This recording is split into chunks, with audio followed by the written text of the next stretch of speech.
श्रीमद् भगवद गीता 9वां अध्याय श्लोक संख्या 10 से लेकर श्लोक संख्या 20। तो प्रस्तुत है, सुनिए। मयाध्यक्षेण प्रकृतिः सूयते सचराचरम् हेतुनानेन कौन्तेय जगद्विपरिवर्तते अवजानन्ति मां मूढा मानुषीं तनुमाश्रितं परं भावमजानन्तो मम भूतमहेश्वरम् मोघाशा मोघकर्माणो मोघज्ञानाविचेतसः राक्षसीमासुरीं चैव प्रकृतिं मोहिनीं श्रिताः। महात्मानस्तु मां पार्थ दैवीं प्रकृतिमाश्रिताः भजन्त्यनन्यमनसो ज्ञात्वा भूतादिमव्ययं सततं कीर्तयन्तो मां यतन्तस्य दृढव्रताः नमस्यन्तस्य मां भक्त्या नित्ययुक्ता उपासते ज्ञानयज्ञेन चाप्यन्ते यजन्तो मामुपासते एकत्वेन पृथक्त्वेन बहुधा विश्वतो मुखम् अहं क्रतुरहं यज्ञः स्वधामहमौषधं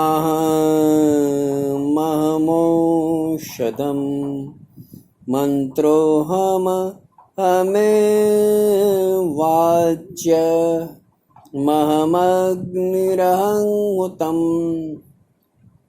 पितामहस्य जगतो माता धाता पितामहः वेद्यं पवित्रमोङ्कार ऋक्सामरजुयजुरेव च गतिर्भर्ता प्रभुः साक्षी निवासः शरणं सुहृद प्रभवः प्रलयः स्थानं निधानं बीजमव्ययम् तपाम्यहमहं वर्ष निगृह्णाम्युत्सृजामि च अमृतं चैव मृत्युश्च सदसत्याहमर्जुन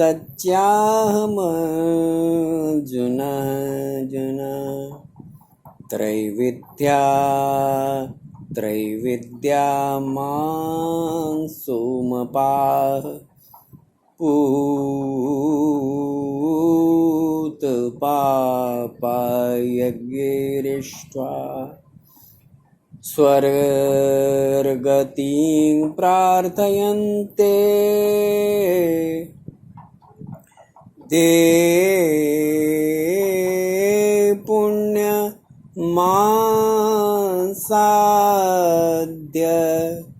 सुरेन्द्रलोकमश्नन्ति दिव्यान् दिव्य देवभोगान् दिव्यान् दिवि देवभोगान्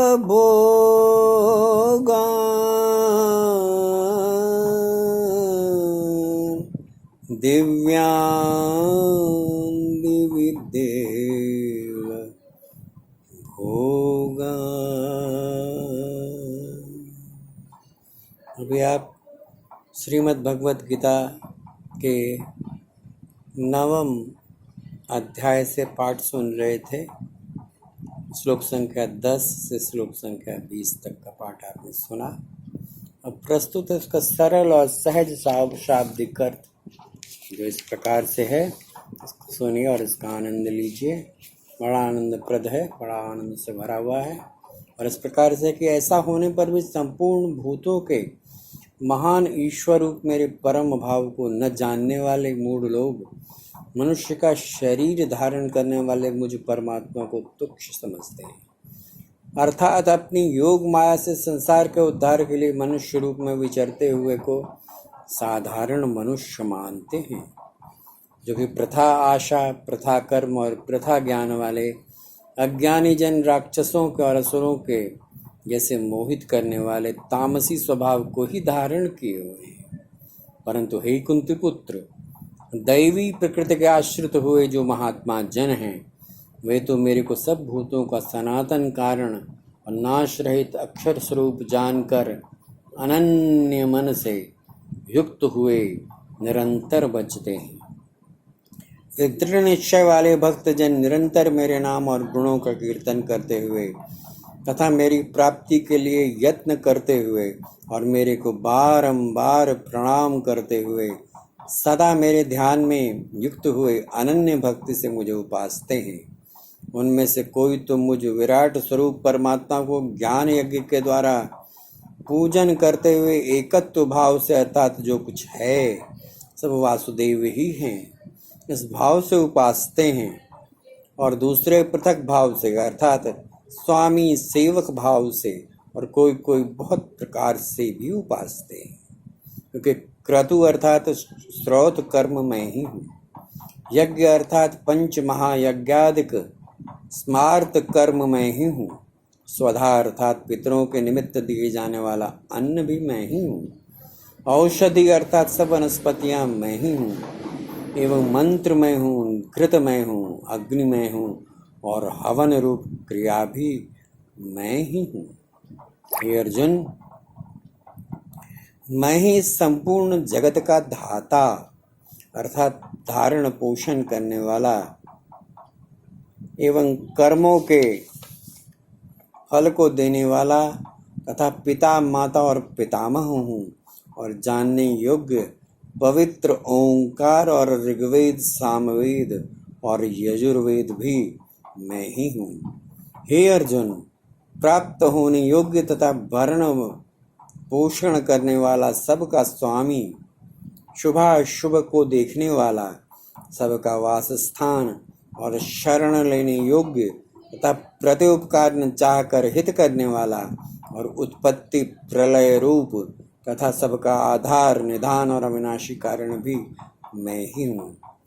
मैं ही सूर्य रूप हुआ तपता हूँ और वर्षा को आकर्षण करता हूँ और वर्षाता हूँ। और हे अर्जुन, मैं ही अमृत और मृत्यु एवं सत और असत भी सब कुछ मैं ही हूँ। परंतु जो तीनों वेदों में विधान के हुए सकाम कर्मों को करने वाले और सोम रस को पीने वाले एवं पापों से पवित्र हुए पुरुष मेरे को यज्ञों के द्वारा पूजकर स्वर्ग की प्राप्ति चाहते हैं, वे पुरुष अपने पुण्यों के फलस्वरूप इंद्रलोक को प्राप्त होकर स्वर्ग में दिव्य देवताओं के भोगों को भोगते हैं। अभी आप श्लोक संख्या 10 से श्लोक संख्या 20 9वें अध्याय श्रीमद् भगवत गीता का पाठ सुन रहे थे। ये बड़ा ही पावन पाठ था, बहुत ही आनंददायक था कि भगवान सर्वत्र प्रत्येक वस्तु में विराजमान हैं, और जो भी श्रेष्ठ हम इस संसार में देखते हैं उन सब में भगवान ही तो हैं, श्री कृष्ण ही तो हैं। इसलिए इन श्री कृष्ण स्वरूप जहाँ भी अच्छा देखें, समझें कि वो भगवान श्री कृष्ण का ही स्वरूप है, भगवान श्री कृष्ण ही उसमें विराजमान है। इस भाव से यदि हम लगातार देखेंगे तो जीवन में श्री कृष्ण का प्रादुर्भाव होगा और हमारे जीवन से क्लेशों का नाश होगा और अपूर्व संपदा, संपत्ति, भौतिक, दैविक, भौतिक और आध्यात्मिक दोनों की प्राप्ति होगी और हमारे जीवन में आनंद ही आनंद छा जाएगा।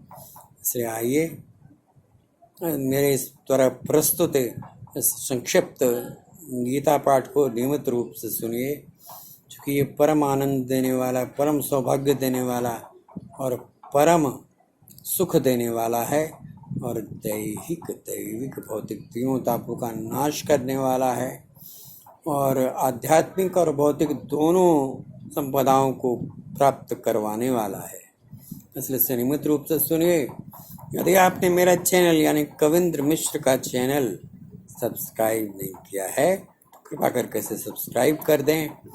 यदि आपने इस चैनल को यानी मेरे कविंद्र मिश्रा के चैनल को लाइक और शेयर नहीं किया है, ये दोनों भी कर दें, और इसे बेल आइकन को दबाना तो बिल्कुल भूलेंगे ही नहीं, उसे दबा ही देंगे, क्योंकि जिनके पास शेयर होके जाएगा उनके जीवन में उन्हीं गुणों का प्राकट्य होगा जो आप इस प्रस्तुत चैनल यानी कविंद्र मिश्रा के चैनल को सुनने से आपको प्राप्त होगा, वही उनको भी प्राप्त होगा, क्योंकि वो भी उसको सुनेंगे, और वो जो सुनेंगे वो गीता पाठ सुनेंगे, जो गीता परम मोक्ष देने वाला, परम समृद्धि देने वाला, परम आनंद देने वाला तत्व है। और श्री कृष्ण भगवान के परब्रह्म परमात्मा श्री कृष्ण भगवान के श्रीमद मुख से उच्चारित ये परम पावन गीता जो भी सुनेगा उसके जीवन में अद्भुत सौभाग्य का उदय होगा, अद्भुत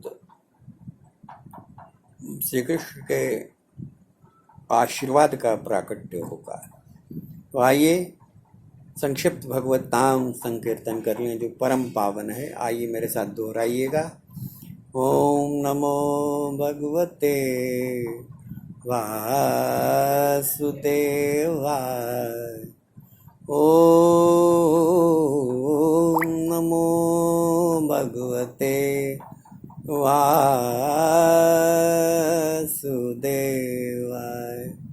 ओम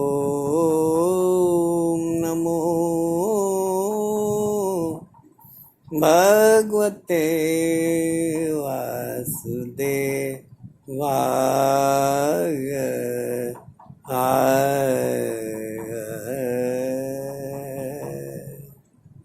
जय श्री कृष्ण।